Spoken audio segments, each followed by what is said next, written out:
Thank you for joining us for another episode of That Solo Life, the podcast about PR pros and marketers who work for ourselves. I am Michelle Kane. My company is Voice Matters, and I am here as always with my wonderful co-host, Karen Swim.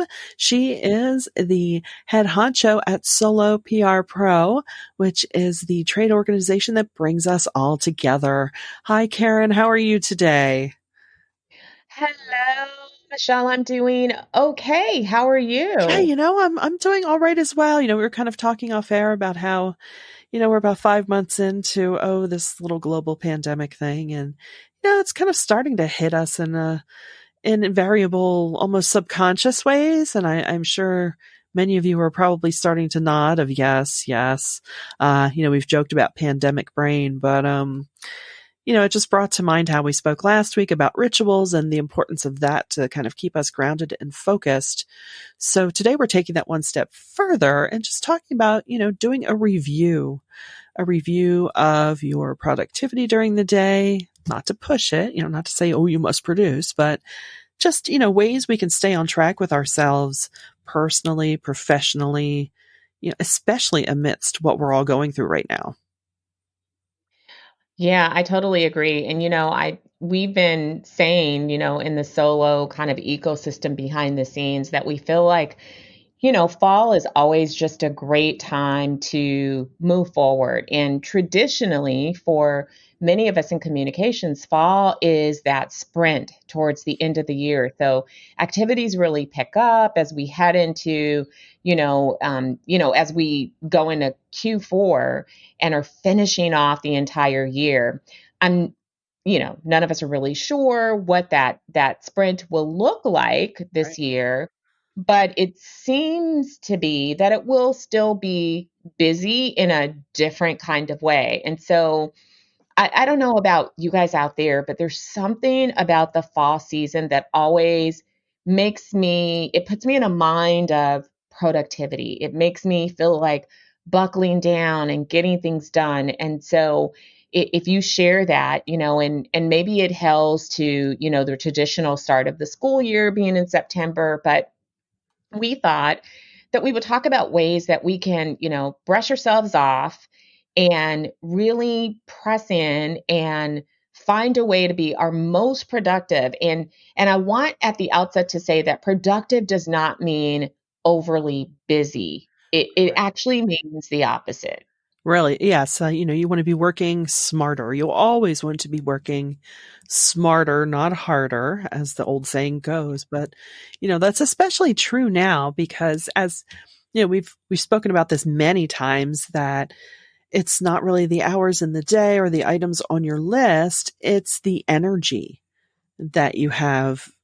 Energy is not an infinite resource. So, Mhm. and keeping in mind that with fall coming, I've seen it in my region. Those of our listeners who are parents with school age children, are you going back in person? Are you going back hybrid? Is it this? Is it that? Oh, it's changing. That's a drain too.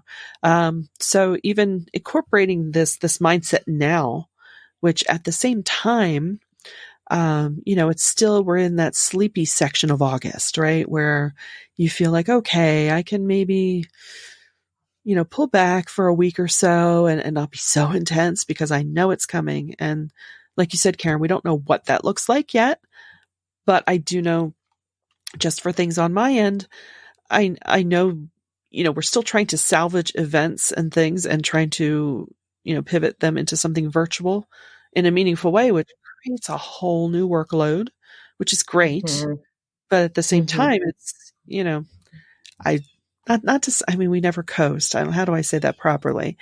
It's not, you're not as reliant on the muscle memory, right? To do Yeah. things that are annual. We're almost creating something brand new out of it. Well, it's funny.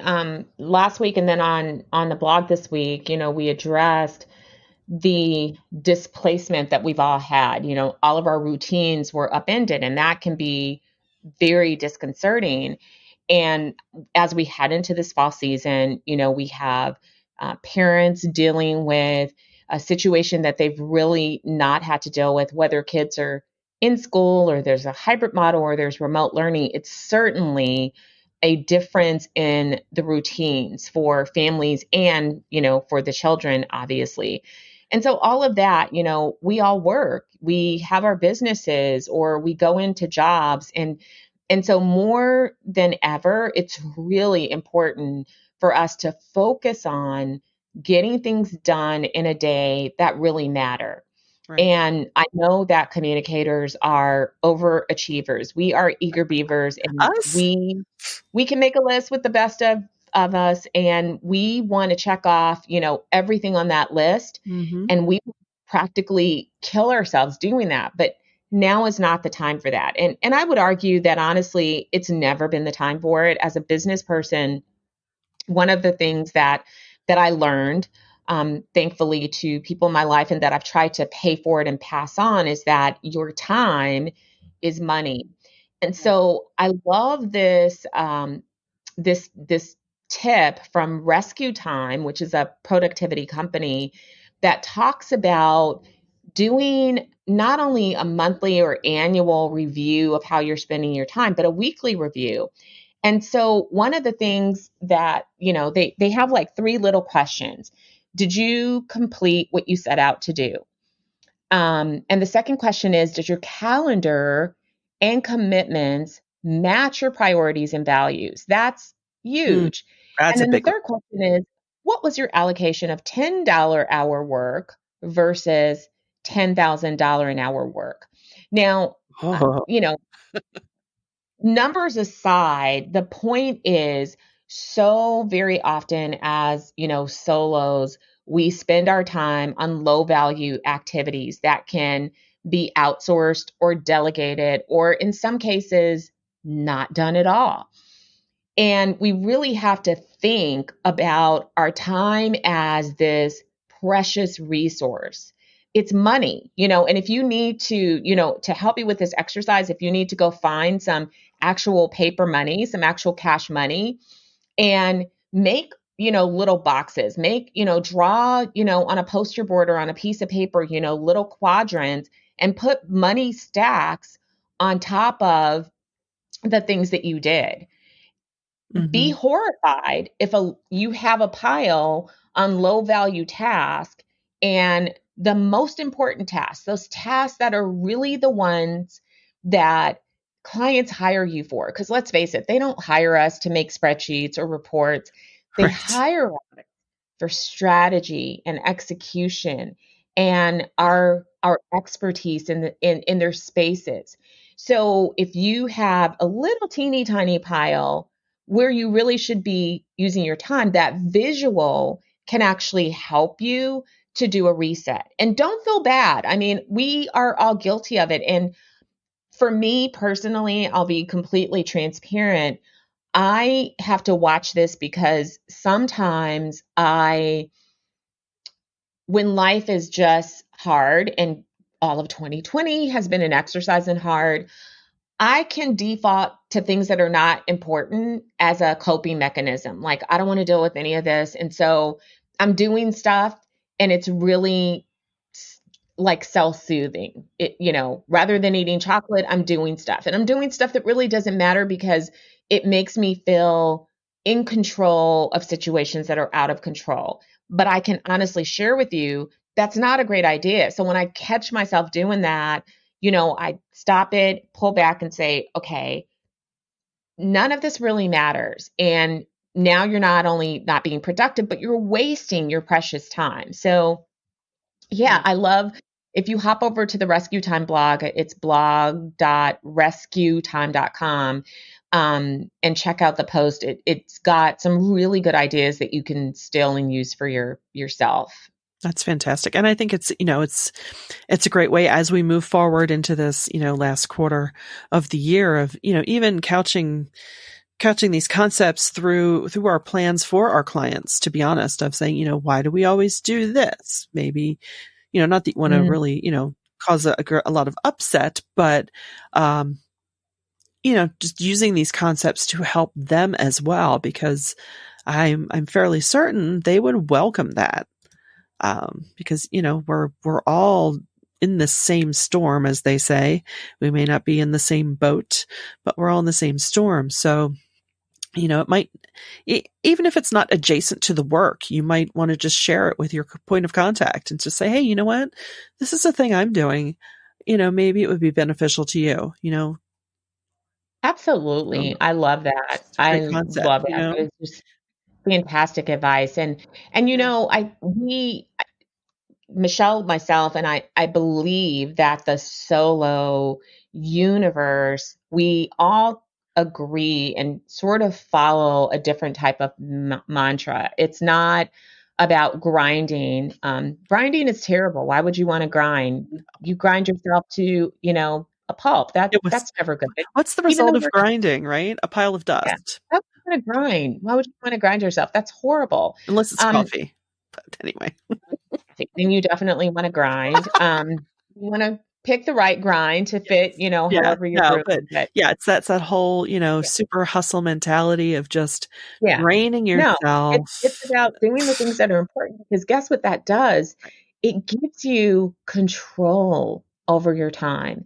And it right, really allows you to experience the joy of being a business owner. right, Because if we want it, quite frankly, if we just want it, to grind, there's a lot of other things that we could be doing. But I think that many of us chose this life because we wanted to control who we worked with. We wanted to have some control over the type of work that we do. mhm, And we wanted to have some control over our income and our time. We wanted to not feel guilty if we stepped out in the middle of the day to go to our kids' recital or shuffle a kid to soccer practice or hung out in the park just because we wanted to. right, right. And I think it also comes back to purpose. It helps us really Yeah. create a solid purpose, and I don't know, but nothing energizes me more than that of feeling like, okay, I'm not just tacking things off of a list. I have purpose. And sometimes I have to give myself that pep talk because I don't know Mhm. about you, but how many times do you find yourself shifting? "Oh, okay, well, I didn't get to that today. I'll get to it tomorrow, tomorrow, tomorrow, tomorrow." And that can just build up, these feelings of again, being a little type A and wanting to get everything done right now. You can start to kind of feel down about yourself and think, oh, I'm not as good as I should be. And then I usually have to walk that back and say, no, no, no, no, no. Let's be realistic, right? How many things should you be able to accomplish in a day? And while Yeah. at the same time thinking as a business owner of, oh, okay, did I do anything to promote my own business today? Did I even read 2 paragraphs of one blog post that might, help me with my professional development? Where am I in that spectrum?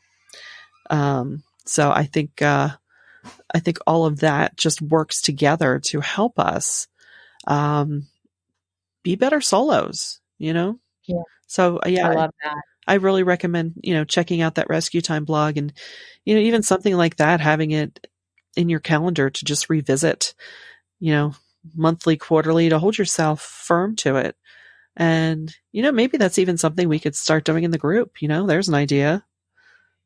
Yeah, for sure. I mean, it helps to check in with people and to make sure that we have a support system. And again, I believe that this year has illuminated how important it is to be connected, to ask for and graciously receive help that is offered Yes. because this life requires other human beings. And I know before this year started, one thing that several people that have really inspired me said over and over and over again, and I really took it to heart, is that if you have a big vision, you can't get it done by yourself. Right. So often I think that we want to hold up that weight and we think, well, I'm supposed to do this myself. But if you are supposed to do it yourself, then it means that you've set a really super low goal for yourself. Because if you have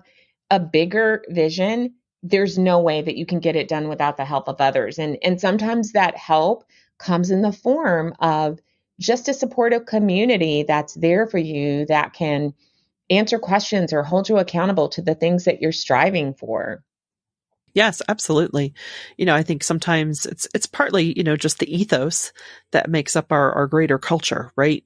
Forging your independent identity and but when you are realistic, you realize no, we're definitely all intertwined. And, just the very essence of, well, I'm a solo. Well, that doesn't mean, yeah, let's face it. I'm not a graphic designer. I am not, a high end SEO specialist. No, we all need teams, whether it's for the practicalities or, like you say, just the general peer to peer support. I mean, I just this morning I spent time on the phone with a colleague, and and there was a little commiseration, a little inspiration, but it was great for both of us. It's just that sharpening, not just your tools, but sharpening your psyche, and again coming back to getting reinvigorated and just staying the best you can at the top of your game. Not to say that you're always on all the time. No, of course not. But when we do have to be on, to make sure that we're as best prepared as possible. Yeah, that I love that. Yeah. I love that. And sometimes that comes, even like when we're trying to think of a creative idea, we can sit at our desk and stare at our screen and say, okay, I need this idea. And for me, sometimes it's not until I'm doing something as simple as walking out to my mailbox and then it clicks. I'm thinking, there it is. So, not, trying to, balance your days in ways that can keep you productive, but also sustaining. I think that's one of the main points of all of this is you need to have a life that is sustainable. And the only way that you're going to know whether or not that's working is to check in with yourself on a number of levels. I agree. I agree. Look And at us. I need other people. Me I would be too. a hot mess if I was trying to do any of this without help. Just listen. I need you, I would be Karen. a hot mess. I need all the people, all the support, everything. Yeah. Help is to out for real. Yeah. Yeah. Right? Yeah, we need each other. We absolutely do. On so many levels. But well, we hope you've enjoyed this episode of That Solo Life. If you are so inclined, we would love for you to subscribe, to share, to review us. Well, we can take it. And just tell people about it if you found value in what we have to share, because we do really appreciate that. And that's really why we're here, right? So thank you for listening. And until next time.